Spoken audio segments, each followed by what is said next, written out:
живем в горах весьма тесно и неисправно, во всем же имеем великую нужду и недостаток.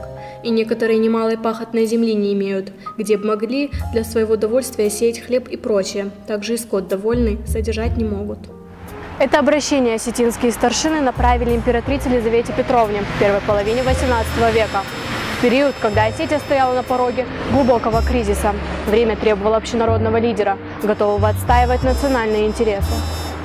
Сегодня мы находимся на улице, названной в честь человека, ставшего этим лидером, общественного деятеля, политика и дипломата XVIII века, прошедшего для осетин на путях, проложенных выдающимся человеком.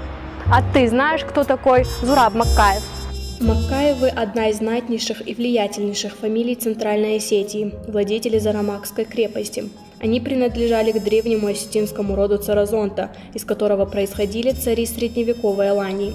Зураб был воспитан и получил образование в доме царя Вахтанга VI, стал его приближенным и назначен на пост казначея, принял крещение и приобрел новую фамилию – Илиханов. В 1724 году он сопровождал Вахтанга VI в Россию и долгое время прожил там. Обладая незаурядными способностями политического деятеля, он играл при Вахтанге VI весомую роль.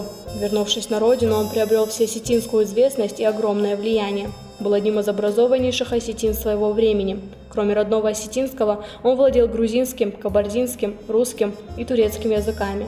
Вскоре развернул активную деятельность, выступая за присоединение Осетии к России. Возглавил первое осетинское посольство в Санкт-Петербурге для обращения к российскому правительству с просьбой о присоединении и возможности переселения горцев на плоскость. Переговоры с Россией завершились официальным приемом, устроенным императрицей Елизаветой Петровной. Всего одна деталь. Отлично владея русским, выступал он перед Сенатом империи на осетинском, переводчиком. От своей деятельности Зураб ничего не приобрел ни для себя, ни для своей фамилии. Присоединение к России лишило Маккаевых прежнего влияния. Переориентация хозяйственных связей разрушила их благосостояние и вынудила расселиться по всей Осетии. После возвращения посольства в Осетию тяжело заболел сын Зураба, который плохо переносил климат Петербурга и вскоре скончался. Зураб не вынес тяжкого горя и умер вслед за сыном. Оба они похоронены у святилища Хейшезуар. В 2007 году образ Зураба Маккаева был увековечен на родине. Монумент расположен на высоком утесе напротив средневекового храма и виден со всех сторон Зарамакской котловины. Осетинское посольство во главе с Зурабом Маккаевым открыло новый период в истории осетинского народа. История сохранила имя этого выдающегося человека. Так давайте не забудем его и мы.